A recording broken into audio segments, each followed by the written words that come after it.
우리 수업은 일단 내가 생각을 할 때도 지금 과정에 대해서 마무리를 짓는 것이 중요하다고 생각을 합니다. 그래서 향후 2주간, 그러니까 다음 주까지 해서는 글을 어떻게 읽어야 되는지와 그 다음에 작품을 어떻게 읽어야 되는지를 전체 틀에서 살펴볼 거고, 그 다음에 3주째가 되면 그때는 이제 내신 대비를 할 거예요. 그래서 아마 내신 대비 수업을 듣게 되면 내신 대비 수업이랑 그 다음에 평상시의 수업이 좀 다르다는 걸 느낄 겁니다. 사실 내신은 뭐 별거 없어. 외우면 됩니다. 특히 중학교 때는. 그리고 이제 중학교 때 과정을 마무리 지어야 하는 가장 중요한 이유는 우리 지난번 수업 설명회 때도 말씀을 드렸던 것처럼 우리가 중학교 때 배운 내용이 고등학교 때 그대로 반복이 됩니다. 다만 그 반복하는 내용이 텍스트 혹은 문학 작품이 조금 더 어려워지는 것 뿐이지 여기에서 한 단계를 더 나아간다. 수학처럼 어떤 단계별로 진행이 되는 게 아니다. 그래서 지금 공부하는 방식, 내신을 준비하는 방식이 그대로 고등학교 때 3년 동안 우리가 이제 연습하는 혹은 익혀야 되는 과정이라고 생각을 하시면 됩니다. 그래서 우선 지금은 여러분들에게 이제 고등학교에 올라가게 되면 이제 모의고사라는 걸 보게 되잖아요. 학평 들어봤지? 그래서 3월에 보는 학평, 그 다음에 11월에 보는 학평. 시험 범위는 똑같아. 배운 데까지야, 국어는. 그러니까 따로 진도가 없기 때문에 그냥 배운 데까지 뭐 3월, 그러니까 3월의 경우는 이렇게 되지. 중학교 3년 과정. 그 다음에 6월의 경우는 6월 때까지 교육과정, 9월 때까지 교육과정, 11월까지 교육과정. 이렇게 해서 시험 범위가 나오는 거라서 결국에는 우리가 했던 내용에 대한 반복이야. 그래서 지금 여러분들의 수준을 확인하는 차원에서 간단하게 시험을 볼 겁니다. 전체 문항은 20문항. 앞에 있는 이게 내가 그 상하를 전에 이제 나눴던 거, 상중을 나눴던 거야. 쉬운 문제를 좀 빼고 어려운 문제와 그 다음에 중간 난이도의 문제로 구성을 한 건데, 그래서 각각 10문제씩이야. 전체 20문제입니다.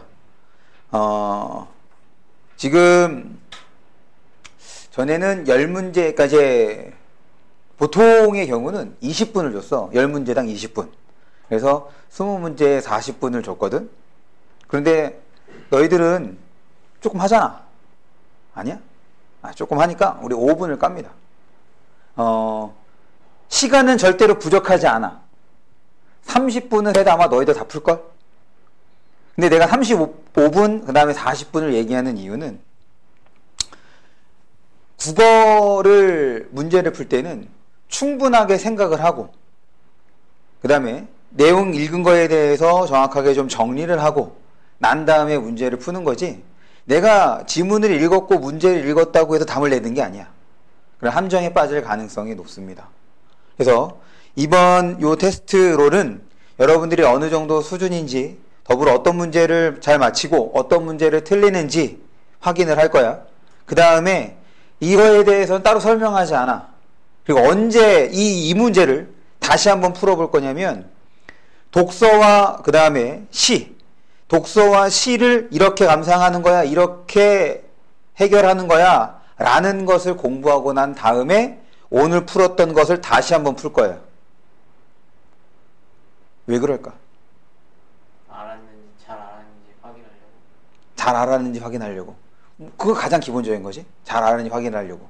그것보다 더 중요한 건 여러분들이 나와 같이 수업을 하면서, 수업을 들으면서 지금 아무것도 없이, 공부한 적 없이, 나랑 수업한 거 없이 문제를 푼 것과 그 다음에 나와 같이 공부하고 난 다음에 문제를 푼 그 느낌, 그 다음에 혹은 문제를 푸는 과정이 어때야 돼?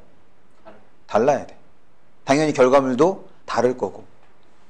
그거를 확인하는 차원에서 오늘 문제를 풀고 그 다음에 채점은 제가 직접 하고, 그러고 난 다음에 독서와 그 다음에 시를 감상하는 것을 훈련하고 난 다음에 다시 한번 똑같은 문제를 여러분들에게 풀게 할 겁니다.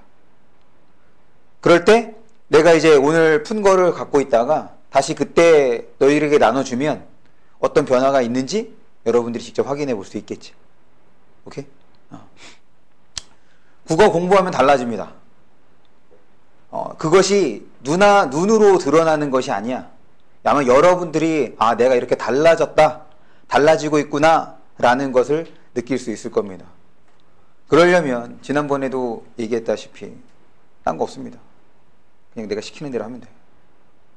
그것만 명심하면 됩니다.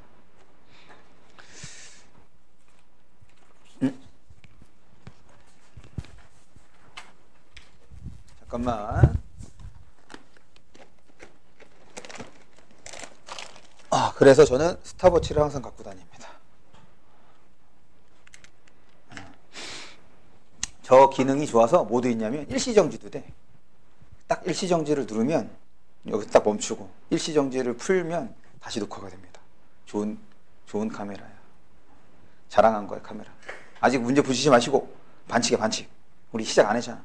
난 지금 너희들의 정신을 빼놓고 있는 거야. 내 말에 집중해야 돼. 그래서 지금 백지 상태에서 한번 풀어보고 우리 이제 평상시 실력이 나오겠지. 그러고 난 다음에 나중에 다시 한번 확인하는 걸로 하겠습니다.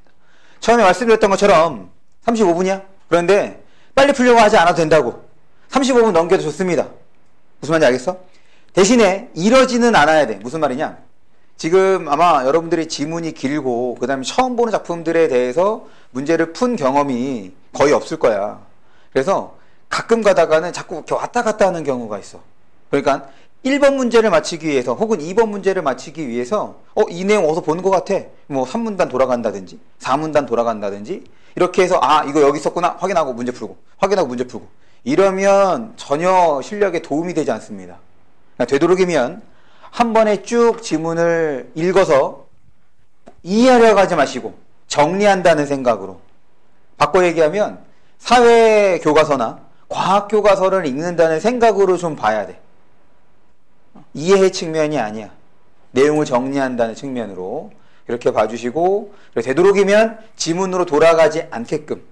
지문으로 돌아가도 상관이 없어. 그런데 그럴 생각이 있어야 된다는 거야. 그래 달라질 수 있어. 그래서 되도록 지문으로 돌아가지 않는 상태에서 문제를 푸는 걸로 합니다. 오케이? 준비하시고 시작.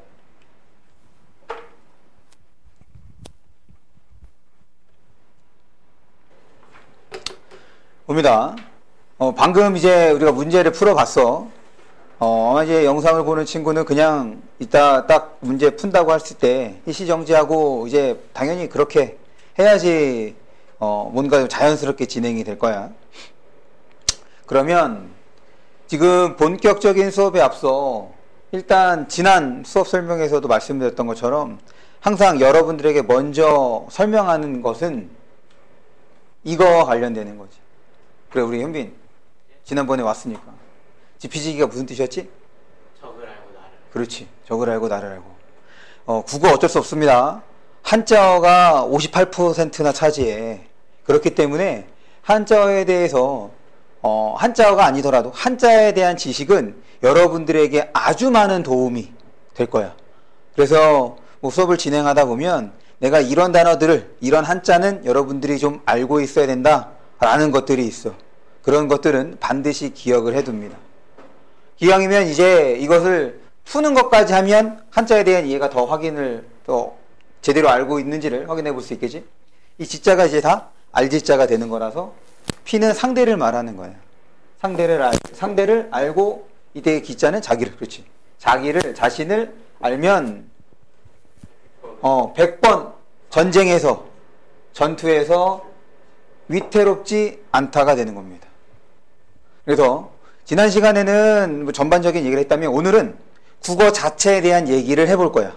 오늘 시험 문제를 푼 거 관련해서 그것부터 먼저 얘기를 하자. 지금 총 20문항을 풀었죠. 그리고 여러분들에게는 대략 35분의 시간을 드렸습니다. 지금 모의고사는 물론 여러분 때는 달라져. 알지? 모르나? 괜찮습니다. 나와 함께라면 여러분들이 입시에 대해서도 그리고 국어 변화에 대해서도 자연스럽게 알게 될 테니까. 사실은 이제 바뀐 교육과정은 지금의 현재 고1 얘네들부터 이제 교육과정이 바뀌어서 교과서가 바뀐 거란 말이야. 그런데 저 위에서 나란 일 하시는 분들이 좀 여러 가지 잘 안 돼서 올해 1학년까지 현행 수능의 형태로 시험을 봅니다. 여러분들 때부터 수능의 형태가 달라지는 거야. 문항 수도 달라지고 문제 유형도 달라질 거야. 그건 아무도 알 수가 없어. 평가원이 이제 어떻게 많이 고민을 하겠지. 어쨌든 그래서 현재에 준해서 여러분들께 말씀을 드리면 현재 45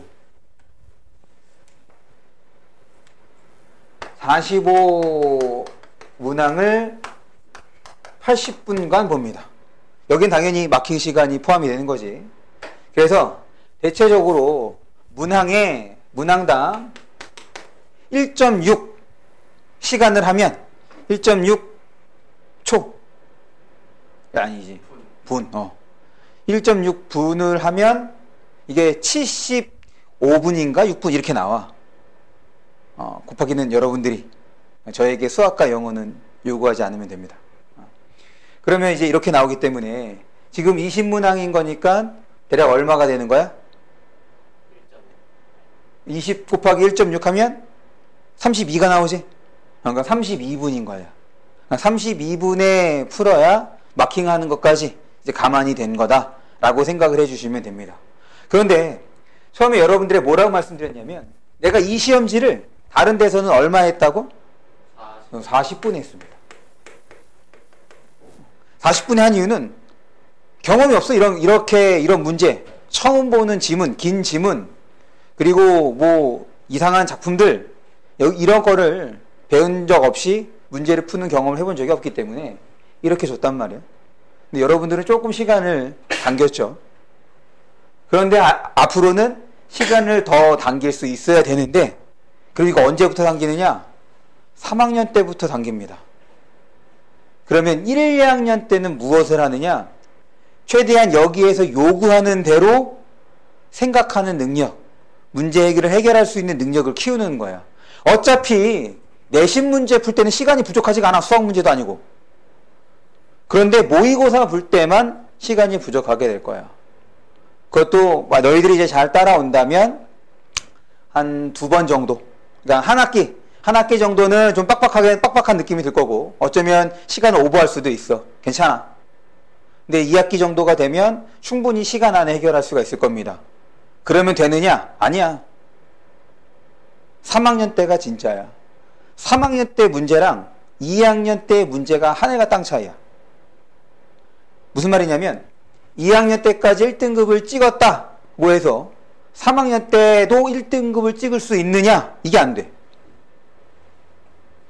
그렇기 때문에 2학년 때까지는 모의고사도 중요하긴 하지만 내신에 조금 더 신경을 쓰면서 최대한 여러분들의 국어와 관련된 배경 지식을 쌓는 게 중요해.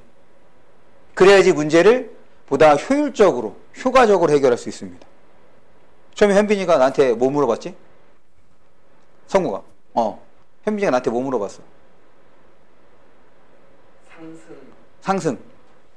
그렇지. 상승 이미지에 대해서 물어봤어. 이거거든. 상승 이미지라는 단어를 읽었지만 그것의 의미가, 의도하는 바가 무엇인지 알지 못하기 때문에 문제를 제대로 해결할 수 없는 거잖아. 근데 이런 표현들은 내신에서 우리가 주로 보게 될 거야. 상승 이미지 사실 1, 2학년 때나 자주 보는 표현인 거고 3학년 때는 이 표현을 조금 바꿉니다. 그러니까 바꾼다는 얘기가 뭐 새로운 걸로 기억하는 것이 아니야. 그것을 풀어내는 거지. 그래서 요 말이 상승 이미지를 뜻하는 거구나. 이렇게 접근할 수 있게. 그 무슨 말이냐면 국어는 일단 외우는 것이 필요해. 자주 나오는 용어들은 외우는 거야. 그런데 그 용어에 대해서 그 완벽한 숙지가 되어야 3학년 때 날개를 펼칠 수가 있는 거란 얘기야. 오케이? 일단 지금 현재 시행되고 있는 모의고사와 관련돼서 간단하게 얘기를 했어. 그럴 때 이 45문항 안에는 내가 이제 설명할 것들이 고루 분포가 되어 있지. 그래서 어떤 하나만 잘한다고 해서 국어 성적이 좋아지는 것이 아니라는 것. 그래서 국어에서는 어떻게, 그 다음에 무엇을 공부해야 되는지를 확인을 해봅시다.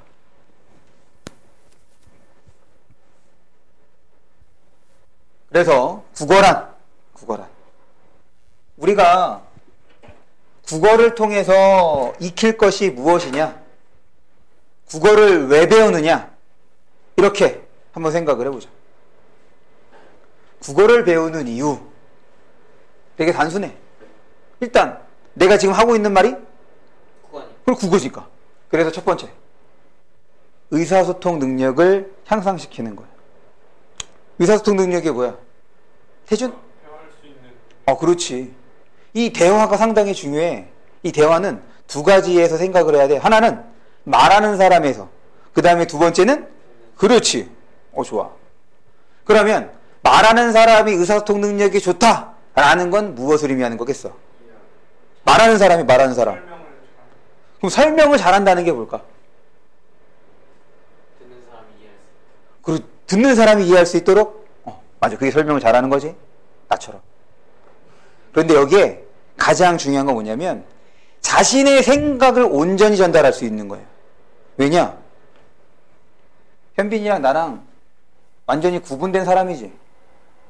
내가 현빈이의 속마음이나 성욱이나 태준이의 속마음을 이해는 할지언정 완벽하게 소화할 수는 없어. 우리가 막 몇 날 며칠을 밤새도록, 물론 너희들과 술 마시면서 얘기하진 않겠지만 그렇게 한다고 해도 우리는 별개의 존재이기 때문에 완벽하게 이해할 수 없습니다. 그래서 첫 번째, 자신의 생각을 상대에게 온전히 전달할 수 있는 거. 바꿔 얘기하면 상대가 오해하지 않게끔 말할 수 있고 글을 쓸 수 있는 것이 말하는 사람, 글 쓰는 사람의 입장에서는 의사소통 능력이 좋은 거야. 당연히 그러려면 청자나 독자를 고려해서 그 사람이 제대로 이해할 수 있도록 쉽게 전달할 수 있어야겠지. 그 다음에 청자의 입장 혹은 독자의 입장에서는 상대의 생각을 그대로 수용할 수 있는 능력, 그것이 의사소통 능력인 겁니다. 말하고 듣고 생각보다 쉽지 않아. 오해가 많이 불거지지. 어쨌든 그거를 키우는 것이 국어 수업. 이거는 사실 국어 수업뿐 아니라 언어 수업에서의 1차적 목표야. 언어 수업인 거니까 영어에서도 마찬가지지. 근데 영어는 외국어이기 때문에 딱 이 수준에서 머무는 겁니다. 이것만 잘 되면 돼. 그러니까 막 회화 이런 얘기를 하잖아. 영어 회화 이런 거. 근데 국어는 거기에서 한 발 더 나아가지. 바로 사고력 신장입니다. 봐봐. 요 신장 무슨 뜻이지? 그렇지. 근데 사실 신장에는 상당히 다양한 의미도 띌 수가 있지. 왜냐, 이게 한자이기 때문에 한자를 다르게 쓰면 다른 의미가 되는 거잖아. 콩팥도 신장이 되는 거고. 그 다음에 키우는 것도 아까 처음에 이 문맥과 관련했을 때는 키우는 거지. 그 다음에 이제 방금 뭐라고 얘기했냐면 키, 하이트 이런 것이 이제 신장이 되는 거야. 하이트 아니야? 헤이트야? 야, 나한테 영어로 말하지 말라니까. 그냥 내가 영어 하거나 혹이나 더하기 곱하기 빼기 나누기 이런 거를 잘하지 못한다. 그냥 그럴 수 있다고 넘겨주십시오. 영어와 수학에 대해서 너희들의 아량이 필요해. 너희들과 내가 수학과 영어를 대결하면 저는 100전 100패입니다. 어쨌든 미안해. 다음부터 영어를 안 쓸게. 키. 근데 지금 이 상황에 맞춰서 더 뭐라고 이해했어? 키우는 거라고 이해했어. 국어에서는 그런 게 필요한 거야. 내가 왜 지금 여기에서 이 얘기를 하냐면 기본적으로 문장을 이해한다. 상대의 말을 이해한다. 우리 영어 공부하는 거와 똑같아. 우리 처음에 영어 공부할 때 뭐부터 하니? 그렇지. 글자부터 배우지. 글자부터 공부하고 그 다음에는 문법. 단어지, 단어. 그 다음에 단어를 배우고 그 단어를 어떻게 쓸 것인지에 대한 문법을 배우는 거잖아. 근데 사실 국어는 여러분들이 올해 몇 살이지? 16. 16년 동안 국어를 써왔기 때문에 사실 국어와 관련된 문법이 어느 정도 내재되어 있어. 그것을 적절하게 표출하거나 문제로 풀어내지 못하는 것 뿐이지. 봐봐. 내가 하는 말 다 알아듣잖아. 그리고 나는 너희들이 하는 말 다 알아들어. 왜냐? 너희들은 우리 국어 문법에 맞춰서 말하니까. 그런데 학년이 올라갈수록 어떤 부분에서 문제가 생기느냐? 문법이 아니라 어휘에서 문제가 생겨. 무슨 말이냐면 글의 내용을 제대로 파악했단 말이야. 그런데 문제를 풀 때 선택지에 있는 단어를 모르는 거야. 자기가 잘못 알고 있었던 거지. 그렇게 해서 틀리는 경우가 생각보다 엄청 많습니다. 아예 반대로 뜻을 이해하는 경우도 있고. 어휘력 그 공부하는 거는 국어에서는 그렇게 어렵지 않아. 다들 스마트폰 쓰시죠? 네이버에 들어가시면 국어 사전이 있습니다. 거기 국어 사전. 거기에서 있는 국어 사전이 국립국어원에서 서비스하는 것을 네이버에서 하는 거야. 그러니까 이제 국립국어원에서 발간하는 사전이 표준국어 대사전이라고 해서 그게 이제 우리나라에서 가장 권위 있는 이제 나라가 인정한 그런 사전이 되는 거니까 그걸로 찾아보면 됩니다. 방언도 찾을 수 있어요. 아, 그럼요. 다 찾을 수 있어. 근데 중요한 건 그거를 영어 단어처럼 단어장을 만들어서 그럴 필요도 없는 거야. 그냥 너희들이 이제 문제를 풀었던 혹은 그냥 읽었던 책이든 거기에다가만 표시를 해줘. 아, 내가 이 단어 찾은 거다라고. 그 정도만 하면 됩니다. 그래서 모르는 단어가 나오면 좀 능동적으로 찾아볼 수 있는 좀 연습. 그래야지 어휘력이 신장이 되는 거야. 그렇지 않으면 신장될 수가 없어. 그게 3학년 때 드러난다고. 나중에 다시 한번 얘기하는 걸로 하고. 국어에서 중요한 게 얘입니다. 사고력. 생각하는 능력인 거예요. 국어, 언어를 통해서 어떻게 생각할 것인지. 이거를 문제에서 요구를 하는 겁니다. 무슨 말이냐면 문제를 풀 때, 특히 문법 문제야. 우리 문법 공부하면 많이들 외우잖아. 그럼 제일 많이 실수하는 게 뭔지 알아? 문제를 딱 보는 순간 거기에 키워드가 있겠지? 아, 얘는 이거를 활용해야 되는 거구나 라고 하면 그냥 그것만 보고 내가 알고 있는 걸 생각해. 무슨 말이냐? 문제에서 요구한 것을 생각하는 것이 아니라 내가 공부했으니까 내가 알고 있는 걸로 답을 고른다고. 그러니까 문제 자꾸 틀리는 거야. 문제 내는 사람은 여러분들이 뭘 알고 있는지를 궁금해하지 않아. 이거를 이해해서 여기에 맞춰서 생각하고 거기에 맞춰서 답을 낼 수 있는지를 물어보는 거지. 그게 사고력인 거야. 이게 이제 가장 중요한 겁니다. 이게 돼야 문학도 잘할 수 있고 그 다음에 요거와 관련되는 분야도 적절하게 처리할 수가 있어. 사고력. 그래서 수업 중에 뭘 할 거냐면 일종의 틀을 정할 거야. 지금은 너희들한테 야, 이거 읽고 여기서 해서 한번 생각을 해봐 라고 도대체 뭘 생각해야 되는지 모르잖아. 그래서 그 방향 혹은 틀을 정해줄 겁니다. 그럼 그 틀에 맞춰서 일단은 처음에 생각하는 훈련을 하는 거야. 마치 그 수학에서의 공식하고 같은 거라고 생각을 하면 돼. 이럴 때는 이렇게 생각을 하고 이럴 때는 이렇게 처리하는 거지. 봐봐. 우리는 구구단을 언제부터 공부하지? 언제 공부했지? 초등학교. 그렇지. 나도 똑같아. 2학년 올라가는 해에 그 구구단을 다 외워. 지금은 어느 정도냐? 구구단으로 게임까지 할 수 있는 수준이지. 그 2학년 때는 거의 상상도 못했던 일이야. 근데 지금은 아무 생각이 없어도 술이 만취가 돼도 구구단 하면 구구단을 한다고. 왜 그런 거겠어? 외웠으니까? 훈련돼서? 외웠으니까 훈련돼서 한 발 더 나아가야 돼. 몸에 익었기 때문이야. 몸에 익었기 때문에 내가 의식적으로 생각하기 전에 이미 나오는 거지. 작년에 우리 동계올림픽 했었지? 이번 연도구나. 이번 겨울. 올 겨울에, 올 초에 동계올림픽을 했잖아. 거기에서 이제 스켈레톤의 윤성빈 선수. 그러니까, 이게 외신 기자는 윤선빈이가, 물론 이제 두각을 나타내긴 했지만, 금메달 딸 거다. 이렇게 거의 한 99% 외신 기자들은 다 생각을 했대. 이 스켈레톤을 취재하는 기자들 사이에서는. 왜 그러냐면, 우리나라에서 펼쳐지는 경기이기 때문에 그렇다는 거야. 무슨 얘기냐? 이제 다른 나라들은 막 우리나라처럼 처음부터 막 연습할 수 있는 게 아니잖아. 여기는 돈도 필요하고 여러 가지 상황이 필요한 거니까 이게 올림픽 하기 얼마 전에 들어온다는 거지. 그런데 이 윤성빈 선수는 그 외국인 선수들이 들어오기 전부터 이미 그 빙상 경기장에서 계속 훈련을 했던 거예요. 그 올림픽이 끝나고 난 다음에 윤성빈의 1차 시기부터 4차 시기까지의 궤도와 그 다음에 2, 3, 4위의 궤도를 보여줬거든. 어땠냐면 윤성빈의 경우는 궤도가 모두 같습니다. 한 선이야. 윤성빈은 이렇게 궤도가 형성이 됐다면 다른 선수들은 이렇게 형성이 된 거야. 여기에서 0. 몇몇 초의 차이가 발생한 거지. 얼마만큼 익숙해졌느냐. 지금 이거를 얘기하면서 뭐 얘기를 했냐면 통찰에 대해서 그 기사에서 설명을 한 거였거든. 통찰이 도대체 뭐냐? 생각하기 전에 몸이 반응을 하는 거래.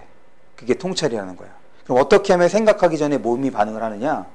수만 번, 수천 번 연습 끝에 그 상황이 되면 자연스럽게 몸이 그렇게 된다는 것.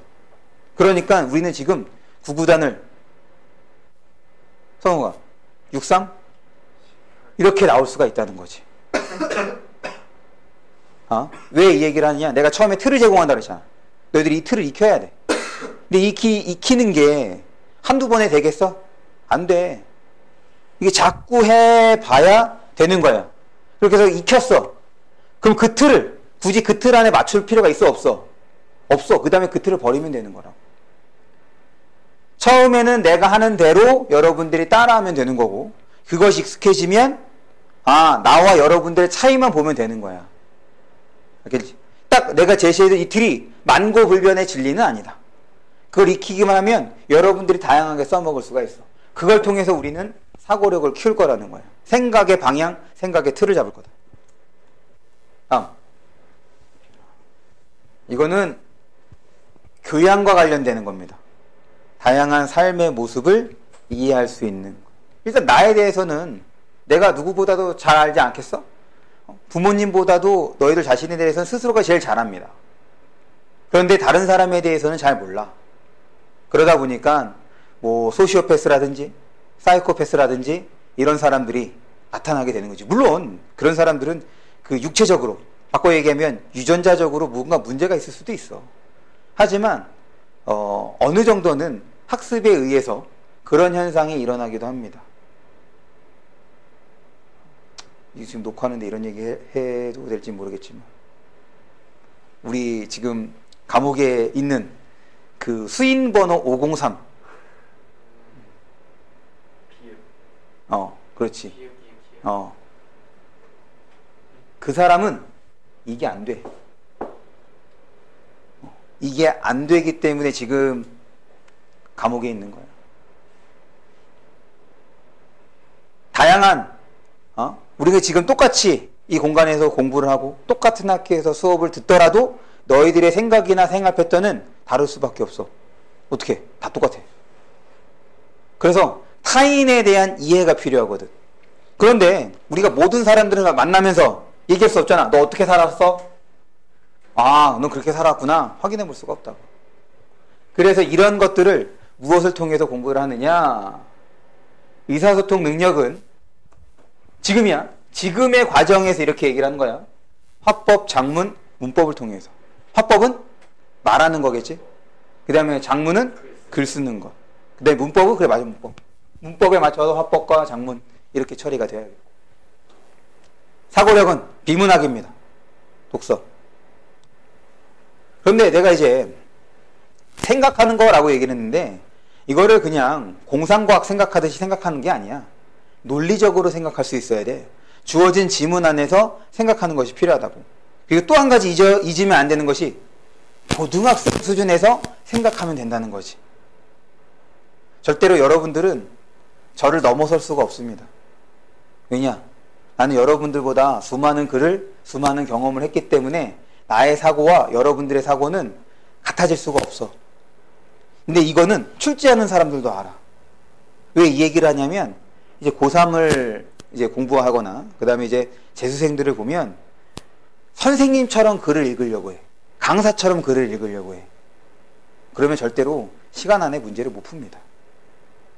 굳이 그럴 필요가 없다는 거야. 그냥 자기 수준에 맞춰서 문제를 풀 수 있을 정도로만 생각해 볼 수 있으면 되는 거지. 끝으로 다양한 삶의 모습의 이해는 문학을 통해서. 그래서 이제 이거는 공감한 능력이 필요해. 아, 내가 만약에 저런 상황이라면 어땠을까라는 그러한 거를 국어를 통해서 하는 거야. 그러면 이번에 우리가 푼 문제, 내가 걷었지. 푼 문제들이 이런 것들을 녹여내는 겁니다. 요것만. 다양한 삶의 모습이래. 그러면 우리가 이제 문학 속에서 접하게 되는 인물들, 시라면 화자. 그러니까 우리 지금 소설 문제를 내가 일부러 넣지 않았거든. 소설 문제는 어렵지 않아서. 일부러 이제 시를, 현대시랑 고전시가를 넣은 거야. 거기서 화자가 어떤 생각을 하는지, 혹은 소설 속에서 인물이 어떤 삶을 사는지. 그런데 문학 속에 나오는 인물이라고 해서 다 긍정적인 인물은 아닌 거잖아. 당연히 부정적인 인물도 있는 거지. 그러면 다양한 삶의 모습을 이해하는 기본적인 틀은 이겁니다. 긍정이나 부정으로 나눠서 생각해 볼 수 있는 거예요. 거기에 대해서 우리가 긍정적 반응을 혹은 부정적 반응을 하는지를 따지는 거라고. 이거를 수업 중에 그 다음에 설명을 하면서 다 녹여내고 여러분들이 이런 것들이 익혀져야, 이걸 익혀야 적절하게 문제를 해결할 수 있다. 이렇게 생각을 하면 됩니다. 오케이? 시간이 좀 지났으니까 우리 한 10분. 저 시계로, 이 시계가 너희들이 갖고 있는 시계랑 좀 안 맞아. 지금 시계 봐봐. 몇 시야? 16분. 좀 느리네. 그래서 10분간 쉽니다. 그래서 여러분들이 쉬는 동안에 나는 채점을 할 거고 여러분들에게 나눠줘서 내가 그 후속 작업을 여러분들에게 좀 부탁을 할 거예요. 잠깐 쉬자. 뒤에를 잘 보고 앞에를 못 보다는. 그리고 이제 시험 오고 지금 우리가 간단하게 테스트 진행한 것과 관련해서 좀 몇 가지 얘기를 하고 좀 넘어가는 걸로 하겠습니다. 앞으로 이제 여러분들이 지금과 같은 과정을 좀 겪어야 돼. 일단 틀린 문제에 대해서 현빈이부터. 현빈아, 네. 국어 문제를 틀렸어. 넌 어떻게 해서 그걸 다시 한번 확인을 해?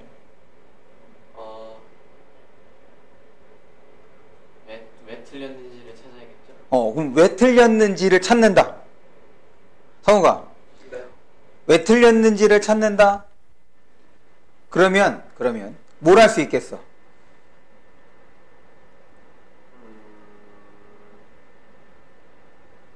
일단 틀린 문제에 대해서 왜 틀렸는지를 찾기 위해서는 첫 번째 자기의 자기가 고른 선택지가 있죠. 그 선택지가 어떤 점에서 틀렸는지야. 어떤 점에서 틀렸는지를 지금 지문, 본문을 통해서 확인을 하는 것이 필요해. 그 다음 두 번째입니다.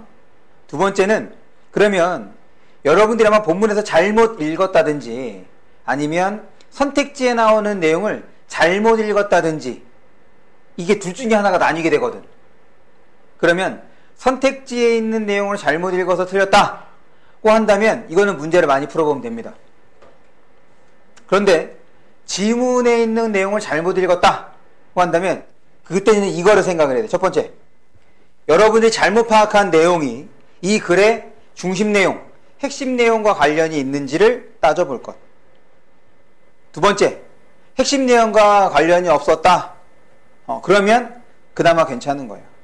핵심 내용과 관련이 있었어. 그러면 내가 지금 글을 제대로 이해하지 못했다라는 얘기가 되는 거니까. 그렇게 해서 자신이 틀린 이유를 따져보는 거지. 그러고 난 다음에 두 번째는 그러면 왜 그것이 정답인 거야? 이게 내가 문제를 틀린다는 것이 하나만 안 돼서 틀리지가 않아. 절대로. 최소한 두 가지 이상의 여러분들에게 오류가 나타나야 문제를 틀리는 거거든. 생각해봐. 답이 1번이었어. 근데 나는 답을 2번으로 했단 말이야. 그러면 왜 두 가지가 되겠어? 1차적으로 1번이 왜 답인지를 판단하지 못했다는 얘기인 거고, 그 다음에 두 번째로 2번이 답이 아닌지를 판단하지 못했다는 얘기가 되는 거거든.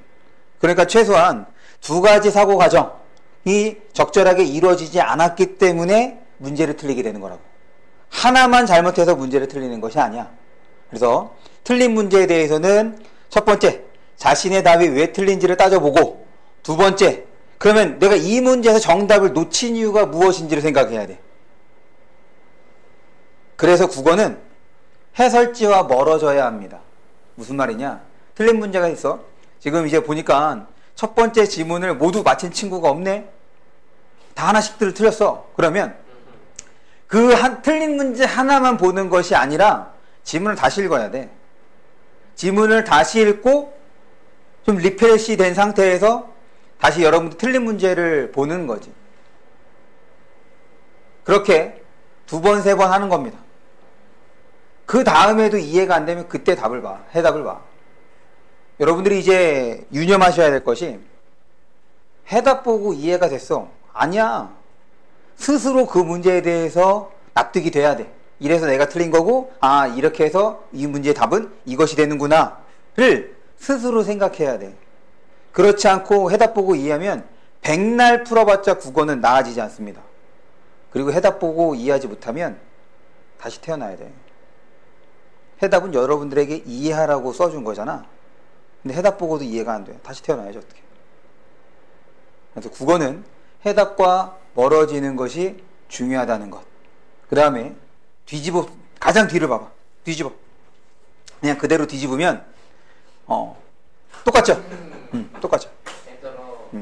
지금 특히 아까 전에 상승 이미지가 나온 것이 마지막 문제지? 아닌가?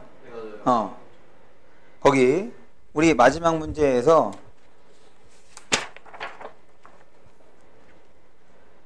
2번 대화체, 친밀감, 3번 점층적 표현, 4번 서리적 표현, 5번 상승 이미지, 이런 거. 이런 걸 문학 개념어라고 합니다. 이거는 이제 문학 개념어로 공부해야 되는, 그리고 배경 지식을 쌓아야 하는 이유와 관련이 되어 있는 거야. 작품을 잘 감상한다고 해서 문제 잘 풀 수 있는 게 아니야. 문제는 결국에 이런 개념어들로 구성이 되거든. 그 문제를 잘 풀기 위해서 개념어 공부를 해야 된다는 거지. 알겠습니까? 그래서 다시 한번, 지금 오늘 봤던 이 시험지를 기말고사가 끝나고 그 다음에 문학, 시야, 지금 여기 시밖에 없잖아. 그래서 시 감상법이 좀 익숙해진 시점, 내가 생각할 때는 기말고사 끝나고 한 달입니다. 기말고사 끝나고 한 달 뒤, 그러니까 11월 말이야. 11월 말에 똑같은 시험지를 다시 볼 거야. 당연히 달라져야겠지. 달라지지 않으면 둘 중에 하나가 잘못된 거야. 내가 잘못됐든 혹은 여러분들이 잘못됐든. 그럼 내가 잘못됐다는 얘기는 내가 엉터리로 수업했다는 거고, 여러분들이 잘못됐다는 얘기는 여러분들이 시킨 대로 안 했다는 얘기입니다. 오케이? 그래서 이따가 이거 다시 한번 거들 거고, 그래서 오늘 처음에 할 거는 이거를 나눠줬어야 되는데. 그거 나눠줬지? 요것부터 할 거야.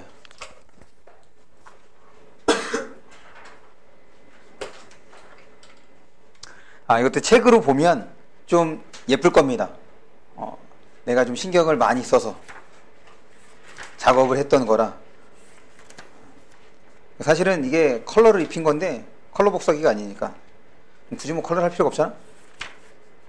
그러면 지금 아마 이제 우리가 코드라는 이름으로 이제 보게 될 건데, 제일 앞을 펴봐. 제일 앞에 차례가 나오지. 지금 보시면 차례에서 4장을 봐봐. 4장에 운문문학과 산문문학이 있지? 그러면 이 책 한 권이 독서부터 운문, 산문까지 모두 문학까지 아우르는 거야. 그런데 일단 우리는 나눠서 할 건데, 지금 요 교재를 통해서 먼저 독서, 비문학을 할 거야. 그리고 문학과 관련되는 거는 문학 개념어가 어느 정도 끝나면, 바꿔 얘기하면 문학 감상이 좀 익숙해지면, 스스로 어느 정도 할 수 있으면 그때 여기에 있는 문항 문제를 확인을 할 겁니다. 오케이? 그렇게 봐주시면 되겠고, 그럴 때 지금 이제 또 차례를 계속 보시면 차례에 문장, 그 다음에 문단, 문단간, 그리고 글.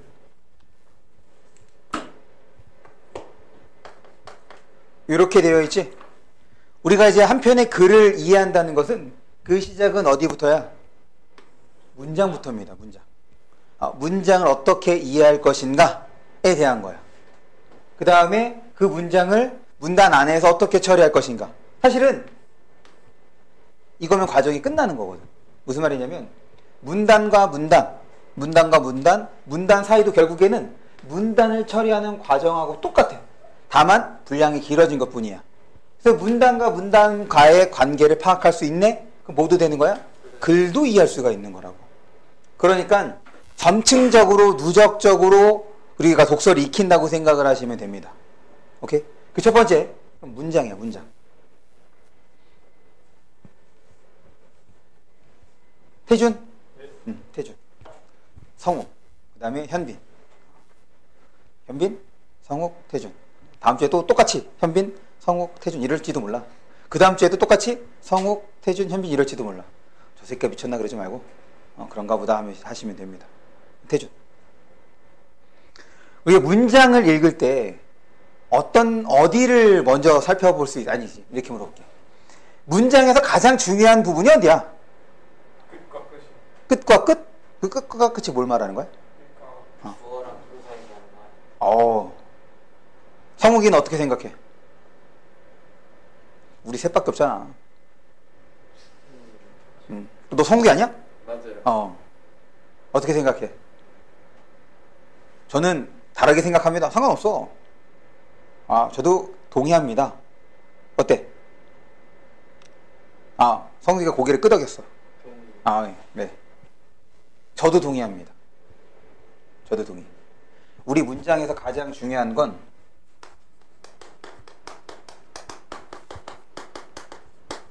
서술어예요. 서술어를 어떻게 파악할 수 있느냐가 문장을 제대로 읽는 시작입니다. 그 다음이 서술어에 봐봐. 이제 문법에 대한 얘기를 조금 해보면 우리 문장에서 서술어의 역할을 하는 것이 두 가지가 있거든. 플러스 알파 이렇게 해도 볼 수가 있어. 일단 두 가지부터. 동사와 형용사가 있지. 그게 이제 서술어의 기능을 하는 거야. 내가 이제 플러스 알파 얘기를 했는데 이건 이제 뭐 얘기하는 거냐면 서술격 조사. 문법 공부돼 있어. 이다. 문법 공부돼 있어. 그겁니다. 서술어. 그 다음에 볼 게 아까 끝과 끝이라고 했잖아. 뭐야? 주어거든. 뭐에 대한 거냐? 뭐에 대한 거냐? 뭐가 뭘 하는 거냐? 이게 문장을 이해하는 거야. 이거 꼭 기억해도. 왜 기억하냐면 문장이 짧으면 어렵지가 않습니다. 지금 지문이 길어졌다. 우리가 지문이 길어졌잖아. 그럼 뭐도 길어져? 문장도 길어져. 다시 지문이 길어진다는 얘기는 문장도 길어지는 거야. 그럼 이 문장을 적절하게 이해해야 돼. 적절하게 처리해야 돼. 그래야지 헷갈리지가 않는다. 그러니까 너희들이 이제 글을 읽을 때 내가 그 문장을 제대로 파악했는지, 그 문장에서 무엇에 대해서 말하는 것인지를 생각을 해보는 거. 오케이? 그게 1단계야. 지금 이 1단계에 대해서는 난 교재에서는 다루지 않았어. 왜냐면 사실 이 교재는 고3을 대상으로 했던 교재거든. 그러니까 너희들에게 좀 어려울 거야. 아니, 많이 어려울 수 있어. 그리고 여기에 나오는 지문들이며 그 다음에 이제 내가 간단하게 좀 바꾼 문제들은 모두 3학년 평가원에서 냈던 지문들과 문제들을 활용한 거야. 그럼 내가 왜 이 얘기를 하냐면 당연히 어렵다고 했어. 독서는 원래 좀 진입장벽이 높습니다. 근데 이것이 해두면 그 다음 독서가 다 정말 쉬워져. 나중에 아마 이해하게 될 거야. 그리고 주간과제물은 당분간 없습니다. 아니, 아무것도 한 게 없는데 주간과제물 지금 하면 너희들이 그냥 그동안 풀어왔던 방식으로 푸는 것밖에 안 돼. 그러면 큰 의미는 없는 거거든. 그러니까 우리가 어느 정도 익히면 그거를 좀 활용해 볼 수 있게. 따라서 문단 코드가 끝나면 그때 이제 문제가 나갈 거야. 아, 그걸 이렇게 읽는 거니까 한번 문단 간까지는 가지 않더라도 우리가 문단을 처리해 봤으니까 나머지도 다 같은 과정에서 처리해 주면 되는 거니까 그렇게 나갈 거고 마찬가지야. 그 다음에 이제 시, 소설 이것도 우리가 그거에 대해서 어느 정도 좀 학습이 되면 추가가 될 거예요. 그러면 처음에는 이렇게 되겠지? 주관과 제문은 독서 중심으로 나가게 될 겁니다.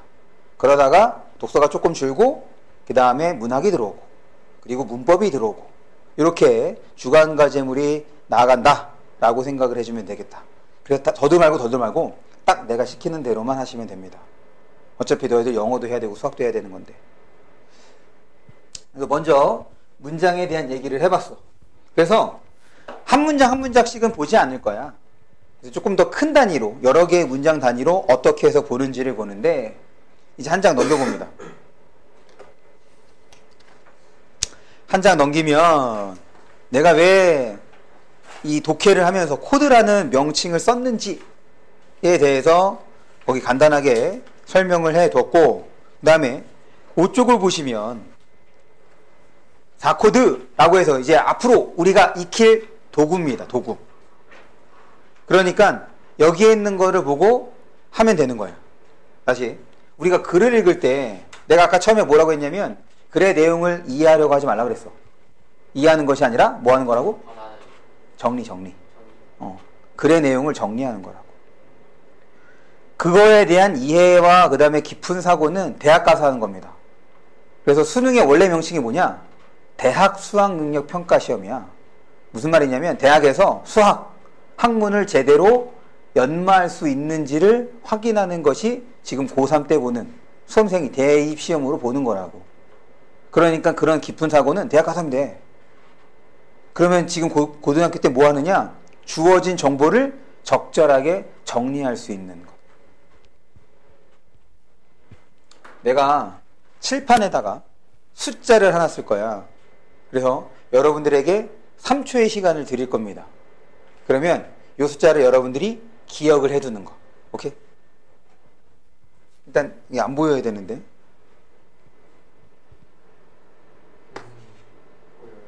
보여? 아래. 네, 알겠습니다. 사실은 이거를 딱 포인트로 띄고 파워포인트로 띄웠어야 되는 건데.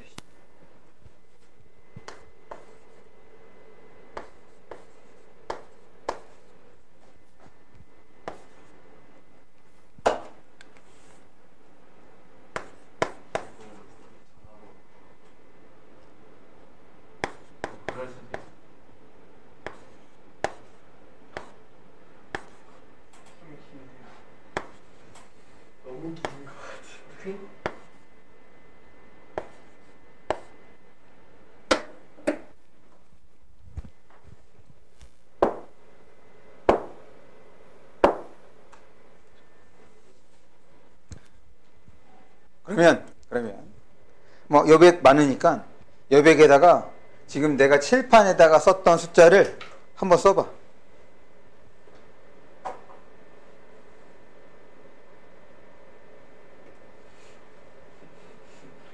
기억이 안 나요. 혹시 못 알아보는 글자는 없었지? 중간에 살짝 있었어. 한번 볼까?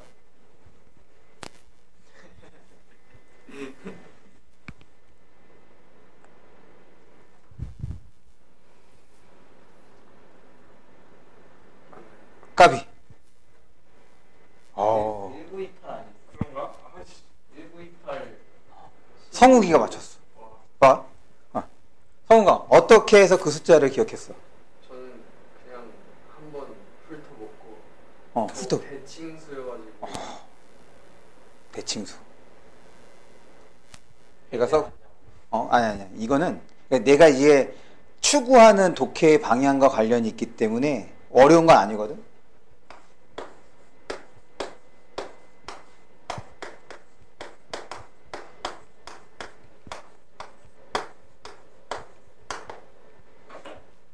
이 숫자입니다. 봐봐. 지금 총 몇 개의 숫자면 몇 개지? 몇 개 이거? 18개야, 20개? 20개요. 20개? 20개의 숫자는 이게 각각의 그래서 18개 18개야? 아니에요? 18개. 그런가, 그래. 나도 몰라. 안 세봤어. 그러니까 물어본 거 아니야. 18개. 18개입니다. 이 18개의 숫자가 우리가 지문에서 제시가 되는 정보의 개수라고 생각을 해봐. 그냥 이거를 앞에서부터 기억을 하려면 총 몇 개를 기억해야 돼? 18개를 기억해야 돼. 그런데 성욱이가 이 숫자를 처리한 방식으로 하면 그것은 한 5가지, 6가지 정도만 기억하면 됩니다. 왜 그러느냐? 성욱이가 뭐라 그랬지? 대칭. 그러면 대칭이라는 하나의 정보와 그 다음에 하나, 둘, 셋, 넷, 다섯, 여섯, 일곱, 8개의 9개야? 5까지. 미안. 고마워. 내가 숫자에 약해. 세는 것도 못하네. 세는 것도. 9개의 정보. 이렇게 해서 10개의 정보로 18개의 정보를 커버가 되는 거지. 또 한 가지도 있어. 모두 생각해 볼 수 있어. 그 띄엄띄엄 있는 거. 그래. 이렇게 가는 것도 생각해 볼 수 있겠지. 또 모두 생각해 볼 수 있냐면? 그렇지. 이러면 숫자가 우리가 머릿속에다가 저장해둘 숫자가 더 어떻게 될 수 있어? 줄어들 수가 있는 거지. 국어는 암기력을 테스트하는 게 아니야. 그럼 암기 시험이지 뭐. 국어에서 요구하는 건 사고인 거라고. 그럼 무슨 사고냐? 주어진 정보를 적절하게 짝을 지을 수 있는 것. 그렇게 해서 머릿속에 구조화하는 것. 그래야지 문제를 풀 때 조금 더 효율적으로, 효과적으로 문제를 풀 수 있습니다. 지금 그거를 연습하는 거야. 그래서 거기에 있는 코드, 같음, 다름, 상하, 반응은 어떤 방식이 됐던 간에 짝을 짓는 하나의 방법이라고 생각을 해두면 됩니다. 우리가 아마 글을 읽을 때 이렇게 읽은 적이 없을 거야. 그래서 계속해서 의식적으로 접근을 해야 돼. 해본 적이 없기 때문에 의식적으로. 우리 구구단 외우는 거랑 똑같아. 계속 외우잖아. 못 외우면 맞고. 여러분들은 안 맞았죠? 저는 엄마한테 맞았습니다. 맞으면서. 초등학교 2학년이 되기 전에 외워야 쪽팔리지 않다고. 맞으면서 이제 외웠지 뭐. 그리고 우린 책받침 뒤에도 있었거든. 틈나는 대로 갔지. 너는 책받침 안 쓰지? 써? 있었어요. 이거 수상해. 책받침. 쓰지 않았어요. 받침이 뭐야? 와, 이게 정상인 거야, 책받침. 그냥 플라스틱 판. 맞아, 플라스틱 판. 요만한 크기에 코팅되는 거나 혹은 그냥 플라스틱 재질로 해서 이게 책과 책 사이에, 그러니까 책장 사이에 꽂아서 보통 연필로 쓰면 뒤에 막 베잖아. 그거를 방지하는 거거든. 어쨌든 그런 게 있습니다. 책갈피 아니에요? 책갈피는 어느 페이지를 구분해 주는 거고, 그거는 책장 전체에다가 이렇게. 어쨌든 그렇게. 지금 거기에 있는 같음, 다름, 상하, 반응 어렵지 않아. 같음 봐봐. 같거나 유사한 성격의 대상들을 하나의 짝을 맞아주는 거. 다름은 상반되거나 차이가 나는 것들을 묶어주는 것. 그 다음에 상하는 포함되거나 혹은 종류, 포함되거나 혹은 포함하는 대상들을 묶어주는 것. 그래서 우리가 독서를 할 때 같음, 다름, 상하 코드를 활용을 할 겁니다. 이거 이제 비문학 할 때야. 밑에 이제 반응은 이건 문학이야, 문학. 특정한 반응 아까 전에 뭐라 그랬어? 우리가 문학에서 파악한 반응은 2가지밖에 없어. 그렇지, 긍정 아니면 부정이야. 그거를 따져볼 수 있는 거.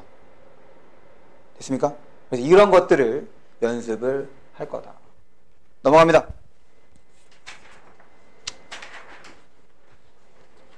유명한 말을 하나 갖고 왔어.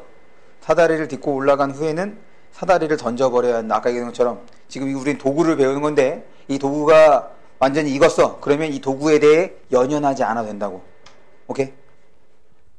지금 이 도구는 사고를 하기 위한 하나의 도구다. 이거 자체가 목적이 아니야. 그거 명심해야 돼.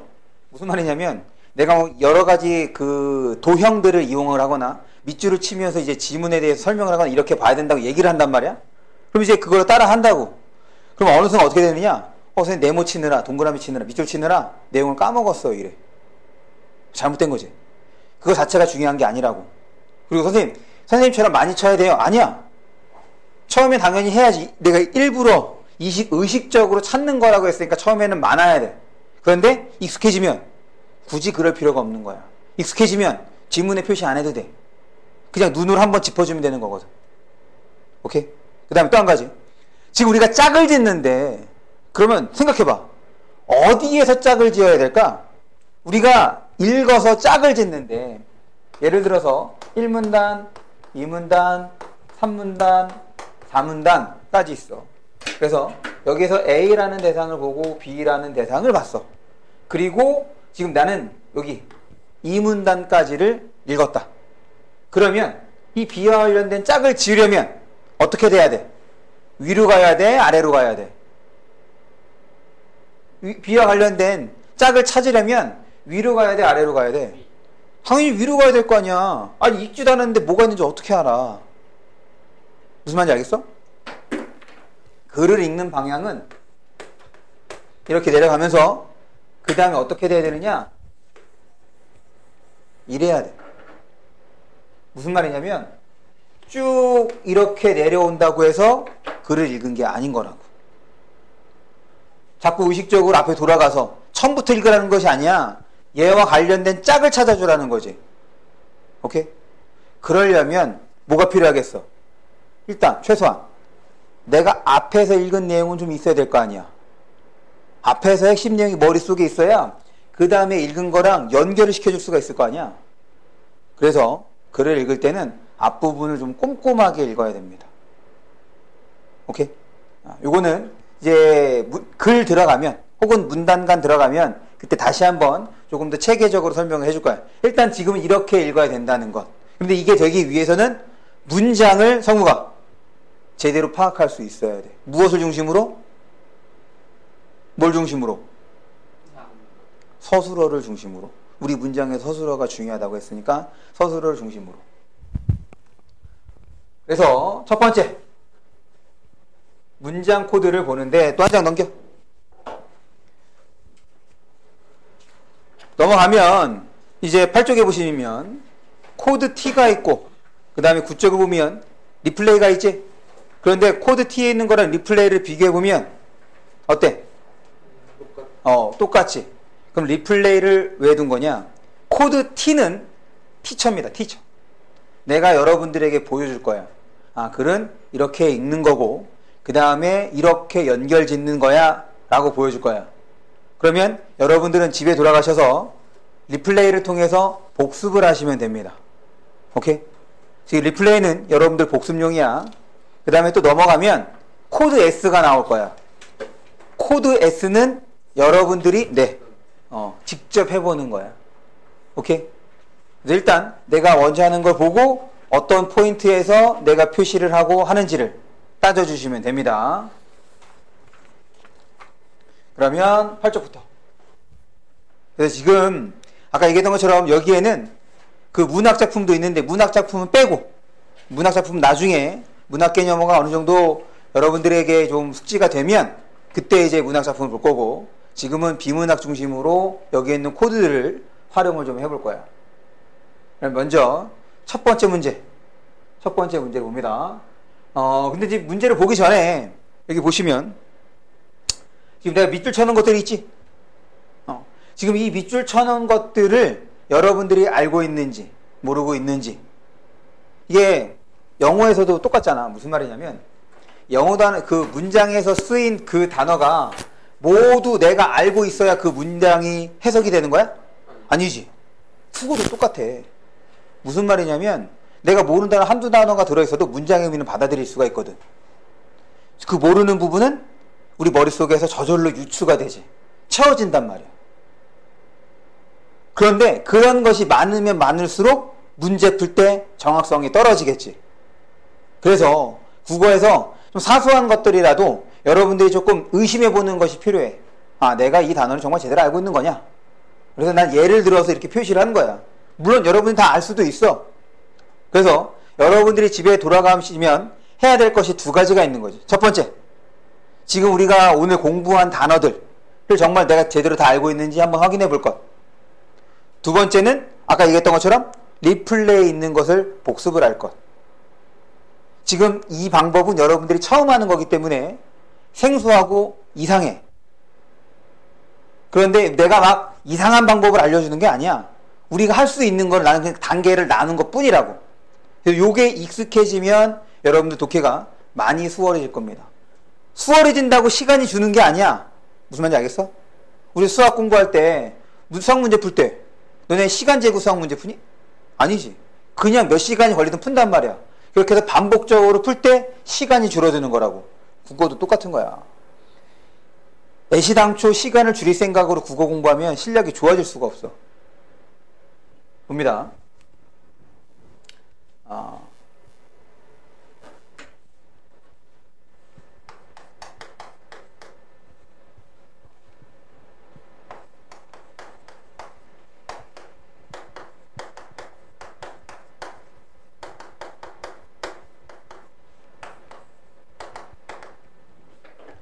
은는이 붙는 대상은 이제 무조건 네모를 칩니다. 그러면 네모를 치면서 이렇게 표시를 하면서 뭐 하기로 했어? 사고, 생각하기로 한 거예요. 이렇게 표시를 하면서 무슨 생각을 하느냐? 아, 이 네모에 대해서 설명하려는 거구나 라고 생각을 하는 거지. 머릿속을 한 번 더 짚어주면 그게 머릿속에 오래 남습니다.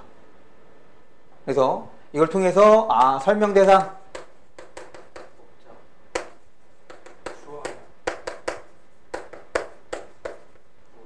그냥 은는이 붙는 대상. 주어일 수도 있고 목적어일 수도 있습니다. 나중에 문법을 하면 그때 좀 설명을 하는 걸로 하고. 어쨌든 은는이 붙는 대상. 그 다음에 또 뭐가 있냐면 따옴표. 따옴표가 이제 이렇게 쓰는 것들이지. 따옴표가 친 것들도 네모를 칩니다. 오케이.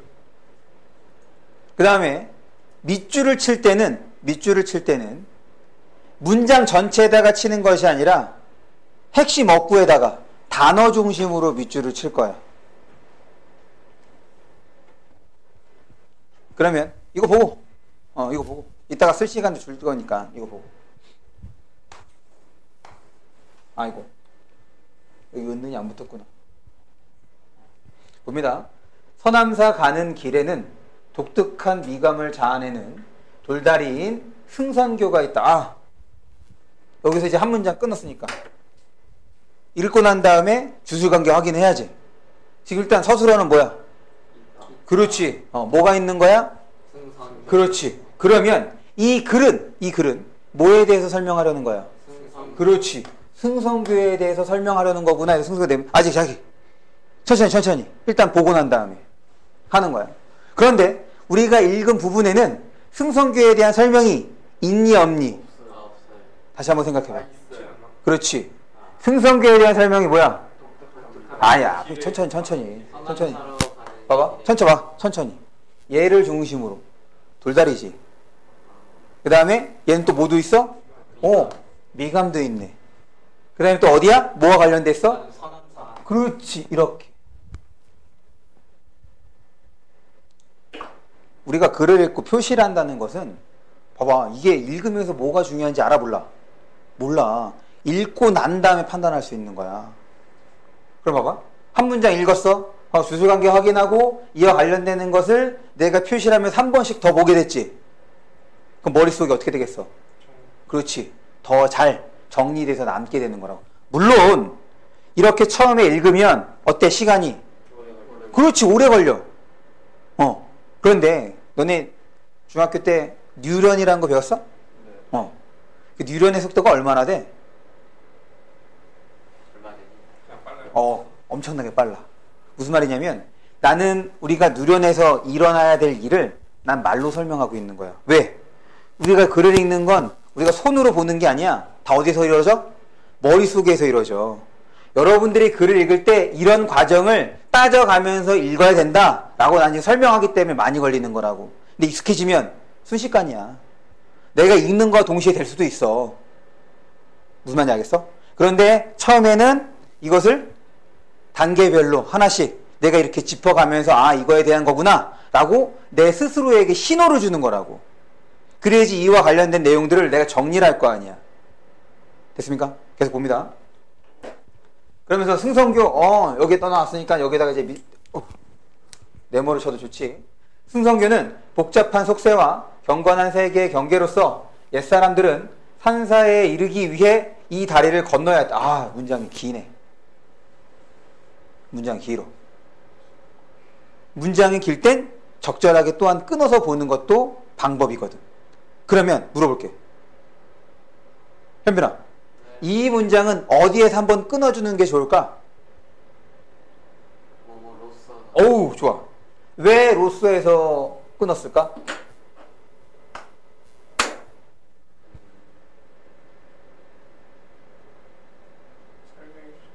어? 그렇지. 지금 결국에 여기에 나오는 내용이 앞에 나오는 내용을 설명해 주는 내용인 거잖아. 그 경계인 거고. 그러니까 그 부분이 여기서 이제 끊어지게 되는 거지. 됐습니까? 그래서 본다면 또 마찬가지. 아, 다리를 건너야 했다. 누가 건너는 거야? 사람들이 다리를 건넜대. 그런데 야, 다리를 건너는 거니까 당연한 거 아니니? 굳이 이런 거는 밑줄 필 필요가 없는 거야. 그런데 지금 여기에는 우리가 앞에서 확인하지 않았던, 앞문장에서 확인하지 않았던 뭐가 들어있어? 승성교와 관련된 정보가 있니 없니? 있어요. 그렇지. 그 부분이 어디인 거야? 승성교는 뭐라는 거야? 다리. 그렇지. 경계. 맞지? 경계지? 경계가 무슨 뜻이야? 성아, 경계가 무슨 뜻이야? 라인. 그러니까 나뉘어지는 거. 나뉘어진다는 얘기가 준태. 아, 태준, 현빈, 성욱, 태준. 근데 준태로 돼. 나눈다는 것, 구분된다는 것이 최소한 몇 개라는 거니? 그렇지. 그럼 얘를 통해서 어떻게 구분이 돼야 돼? 속세와 경건한 세계로. 지금 복잡한 속세, 경건한 세계 이렇게 좀 처리가 되겠네. 내가 왜 속세와 세계에서 이렇게 나눴을까? 잠깐만.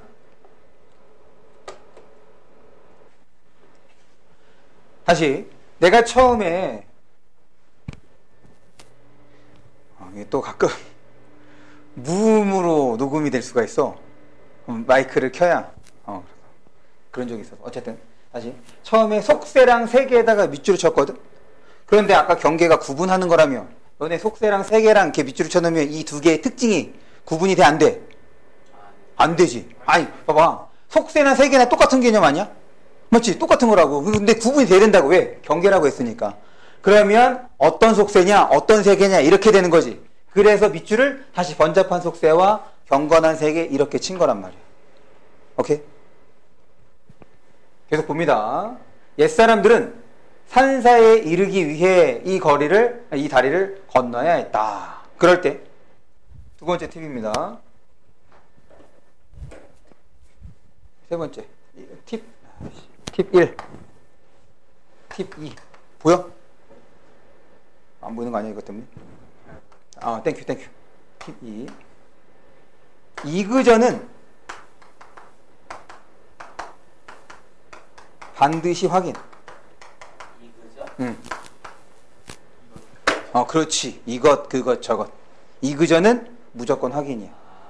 그러면 이 다리 뭘 말하는 거야? 그렇지. 승선교. 그 다음에 산사 아까 뭐라고? 안에 있는 그리고 산에 있는 절. 여기서 절 뭐 있어? 서남사. 그렇죠. 지금 이렇게 되는 거지.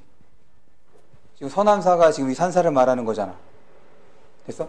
앞으로 같음은 이렇게 연결하고 이렇게 동그라미를 칠 겁니다. 그러면 같은 거야. 다름은 이따가 이렇게 표시를 할 거야. 상하는 안에 이렇게 동그라미를 칠 거예요. 알겠지? 이건 어디까지나 처음에 익숙하기 전에 이렇게 일종의 약속인 겁니다. 연산 도구라고 생각을 해주면 돼. 익숙해지면 이런 표시 안 해도 되는 거야. 오케이? 그럼 또 있어. 지금 이 산사 이렇게 이어있는데 지금 여기에서 하나를 산사나 혹은 서남사와 지금 밑주침과 안에서 연결될 수 있는 무언가가 있어. 그걸 지금 여러분들이 바로 이렇게 연결이 되는 거구나 라고 파악을 한다면 기본적으로 글을 잘 읽을 수 있는 능력이 있다 라고 볼 수가 있겠네. 뭔 거 같아?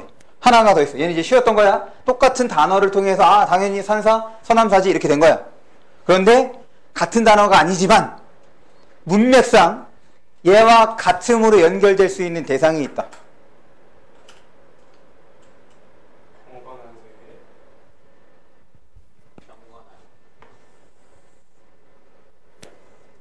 세계.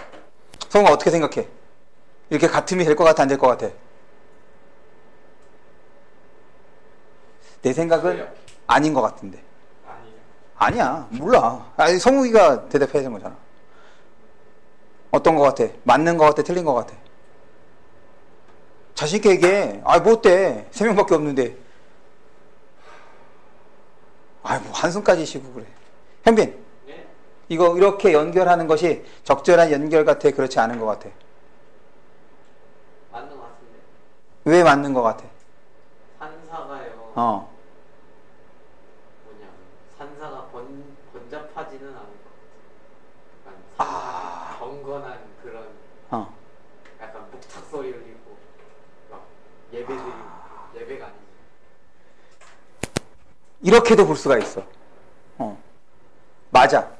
그런데 저렇게 보는 거는 지금 글을 읽는 것과는 조금 차이가 있지. 무슨 말이냐면 저건 자기가 알고 있는 어휘, 경건하다 이런 것들과 관련해서 산사가 경건한 세계지 이렇게 연결이 된 거야. 문맥을 통해서 독해를 통해서 연결된 게 아니거든. 오케이? 일단 답은 맞아. 그런데 왜 연결될 수 있겠어? 승성교가 경계잖아. 그렇지, 경계.